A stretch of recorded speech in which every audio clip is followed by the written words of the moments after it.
As a junior, Harold Fairclough, who wore number 55, became a huge part of the '93 Central Catholic Viking team, who went on a late-season run defeating Berwick-Lackawanna and blowing out Blackhawk 40-0 to clinch the state championship as the '93 Vikings finished their season 14-0. My greatest memory of that season was just, the bonding that went on off the field with the guys. We're inseparable. The laughing, the joking, the playing pranks on each other, and busting chops, cutting on each other and stuff like that. From off the field carried over to on the field.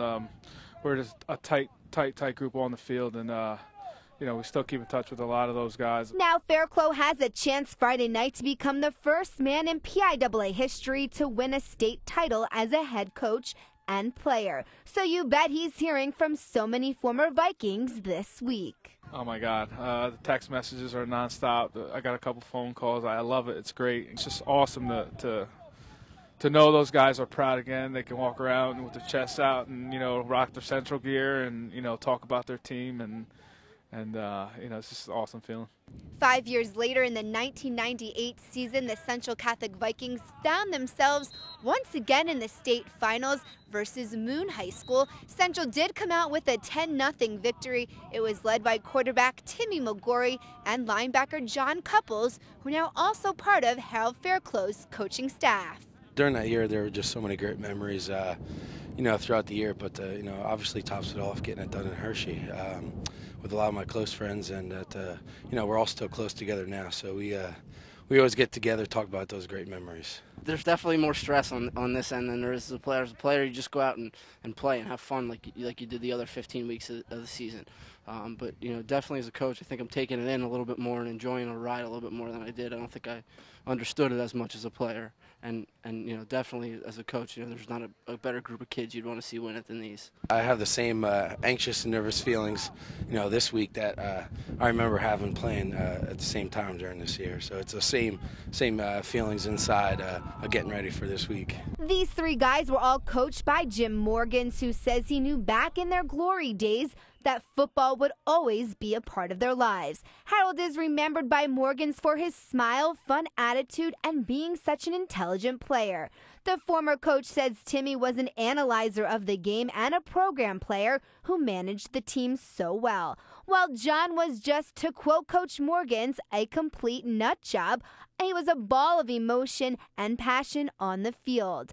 These characteristics are still part of these Vikings personalities, and their former coach is excited for their opportunity Friday night. Couldn't be more proud of them. I mean, I'm absolutely glad that those kids played for us, because we wouldn't have won championships without it. I mean, I'm old enough now to realize it's not coaching, it's players that wins games, or at least that's 80% of it, and I'm just so happy for them, because I know how happy they are right now, and I'd love to see them bring this back to the Lehigh Valley and for Central Catholic. You need a certain amount of chemistry to win this thing, and I think that's what we had in '98, and we definitely have that chemistry here, where these guys have been playing together a little bit, and our offensive line is big and physical, just like we were in the '90s, and there's a lot of similarities to those teams. Coach McGorry and I were talking about it, and the crazy thing is that football's changed so much since him and I were here. Spreading the ball out, our defense is totally different. So you can't really compare it in that aspect, but the thing you can compare is the character of these kids to the character of, the group that we had when I was playing. The former Vikes are loving their new roles and enjoying every minute of keeping the Central traditions strong and alive. This is definitely a family here at Central. I know that some people think otherwise in terms of where kids come from, but this is definitely a family. And I've been around Central since I was 3 years old with my grandfather Pete Craw and all the Mike Saramelli and Jeff Puxon and all those guys that were playing. But when I was in 6th, 7th, and 8th grade, they were I looked up to them. And some of these kids now, they'll ask about the '98 team, the '93 team. So it's definitely a family, and it feels special to do it here. In families, you have ups and downs, you have arguments, and you get at each other's throats and stuff like that. But when it's all said and done, that they have the best intentions in mind, and and they're just as passionate, as the next person or anybody else who's on the staff. So It's just been awesome, a great ride, and we're looking to finish it off on Friday. Regina Potachny reporting 2 Sports.